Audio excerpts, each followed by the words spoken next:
Ultra-processed foods are becoming increasingly prevalent in our diets, but what exactly are they?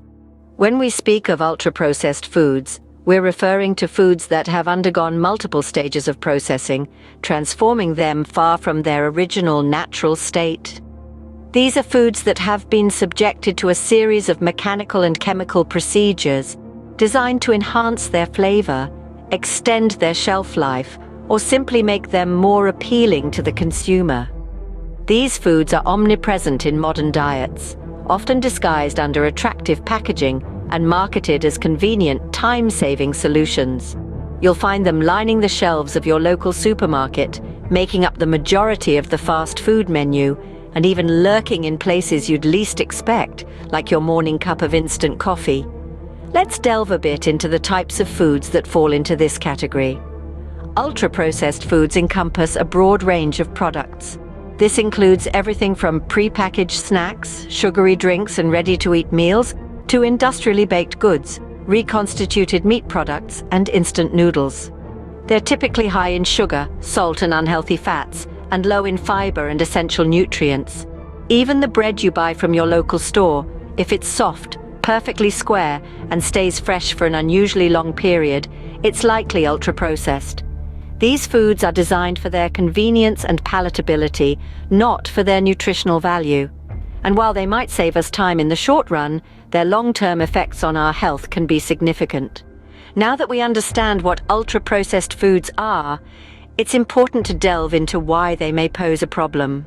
Ultra-processed foods, while convenient and often delicious, carry a significant health impact. These foods, which are often high in sugar, fat, and salt, are engineered for overconsumption. They're designed to be irresistible, leading us to eat more than we should. And when we eat more than our bodies need, the excess is stored as fat, increasing our risk of obesity. But the health impact of ultra-processed foods isn't limited to weight gain. Studies have linked these foods to a slew of other health problems. For example, the high levels of salt found in many ultra-processed foods can lead to high blood pressure, a major risk factor for heart disease. Meanwhile, the high sugar content can wreak havoc on our insulin levels, increasing the risk of type 2 diabetes. The health concerns don't stop there. Ultra-processed foods are often low in fiber, a nutrient that's essential for gut health. Without enough fiber, we're more likely to experience digestive problems, from constipation to more serious conditions like colon cancer. Moreover, these foods are also low in essential nutrients. They're often stripped of their natural vitamins and minerals during the processing stage, leaving us with foods that are high in calories but low in nutritional value. This lack of nutrients can lead to deficiencies, which can have a wide range of health effects, from fatigue and poor immune function to more serious conditions like osteoporosis and anemia. And finally, the chemicals and additives found in many ultra-processed foods have been linked to a range of health problems, from allergies and asthma to certain types of cancer.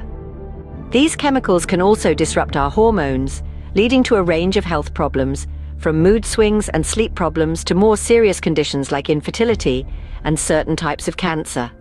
So, it's clear that ultra-processed foods can have a significant impact on our health. But how do they affect the body on a molecular level? To fully understand the impact of ultra-processed foods, it's crucial to delve into the science behind them. Ultra-processed foods are engineered for convenience and palatability, but they also have a profound impact on our bodies at a molecular level. When we consume these foods, our bodies react differently than they would to whole, unprocessed foods. For starters, ultra-processed foods often have high levels of added sugars, unhealthy fats, and sodium. These additives not only contribute to chronic diseases like obesity and heart disease, but they can also disrupt our body's natural metabolic processes. When we consume high amounts of sugar, for instance, it can lead to insulin resistance, a precursor to type 2 diabetes. Similarly, excessive sodium can strain our kidneys and increase our blood pressure, leading to cardiovascular problems down the line. Another aspect of the science behind ultra-processed foods involves their impact on our gut health. Research suggests that these foods can alter the balance of bacteria in our gut, also known as our gut microbiome. This imbalance or dysbiosis can contribute to a host of health issues, from inflammatory bowel disease to mental health disorders. Moreover, the artificial additives in ultra-processed foods, such as preservatives and colorings, can have their own set of effects. Some of these additives have been linked to allergic reactions and other adverse health effects. Finally, it's important to consider the potential long-term effects of consuming ultra-processed foods. While more research is needed, some studies suggest that a diet high in these foods can increase our risk of certain types of cancer and even shorten our lifespan. In conclusion, the science behind ultra-processed foods paints a concerning picture. They are not only nutritionally poor compared to whole foods, but they can also disrupt our body's natural functions and contribute to chronic disease. With this scientific knowledge in hand, it's clear that the effects of ultra-processed foods extend far beyond simple weight gain. Given the potential health risks, it's wise to consider ways to reduce consumption of ultra-processed foods. Let's delve into a few strategies that can help us navigate towards a healthier dietary lifestyle. Firstly, cooking at home is a powerful tool in controlling what goes into our meals.